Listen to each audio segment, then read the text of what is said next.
Car நுழைய முடியாத பாதையில் கூட அவருடைய கால் நுழைந்தது. நீங்கள் 1000 அவதூறை வீசினாலும் அந்த மாமனிதரை கலங்கப்படுத்த முடியாது.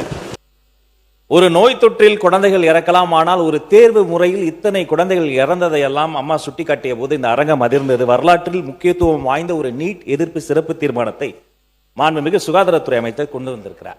அதை குறித்து பேசிய அண்ணன் அவர்கள் கூட எங்கோ பலனடைந்த ஒரு சில குழந்தைகளை சுட்டி காண்பித்தார். ஆனால் பலனடைகிற ஒரு சில குழந்தைகளை விட பாதிக்கப்படுகிற பல லட்சம் அரசு பள்ளி குழந்தைகளினுடைய நலனை கருத்தில் கொண்டுதான் இந்த வரலாற்று சிறப்புமிக்க நீட் எதிர்ப்பு தீர்மானம் கொண்டு வரப்பட்டிருக்கு.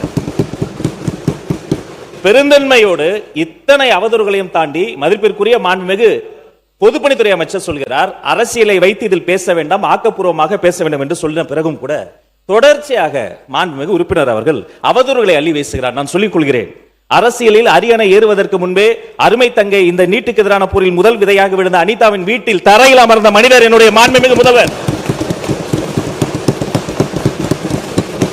அனிதாவின் உடன் பிறந்த அண்ணன், உடன் பிறந்த சகோதரன், அனிதா வாங்கிய அந்த +2 மதிப்பெண்ணை டி-ஷர்ட்டில் போட்டு அலைந்த மாமனிதன், மணிரத்னம் மட்டுமல்ல உடன்பிறவாத அண்ணனாக நின்று கொண்டிருந்தவர் என்னுடைய மாண்புமிகு முதல்வர்.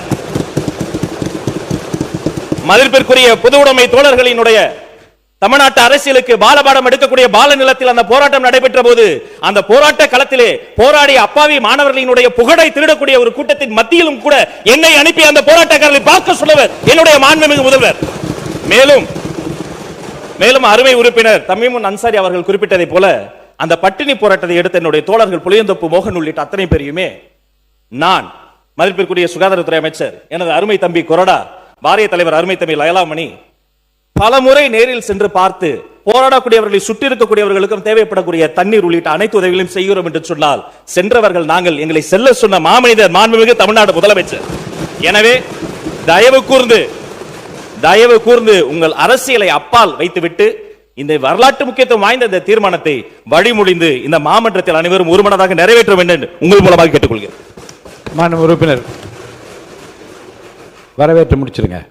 சார், நான் டெல்லிக்கு ஏன் போகணும்னு கேட்டேன், அதுக்கு பதில் இந்த கேள்விகள்லாம் இடமில்லை, அவை குறித்து நீக்கப்படுகிறது. நீங்க வரவேற்று முடிச்சிருங்க. அனிதா இதுக்கு போனாங்க சார், அது கரெக்ட்.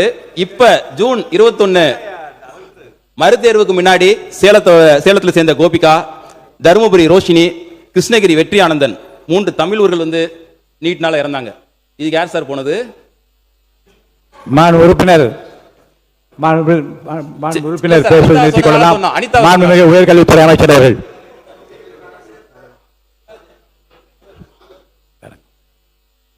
பேரவைத் தலைவர் அவர்களே, இத்தனை முறை கூறியும் அவர் மீண்டும் அரசியலை பேசிக் கொண்டிருக்கிறார். அண்ணனுக்கு ஒரு நினைவூட்டல். 2024 ஆண்டு இன்டர்ன்ஷிப் போன இடத்தில் கிணற்றில் தவறி விழுந்த ஒரு அரசு மாணவனுக்கு 2.5 ஆண்டுகள் கழித்து அங்கிருந்து யாருமே ஆறுதல் கூட சொல்லவில்லை, நேரில் கூட சென்று பார்க்கவில்லை.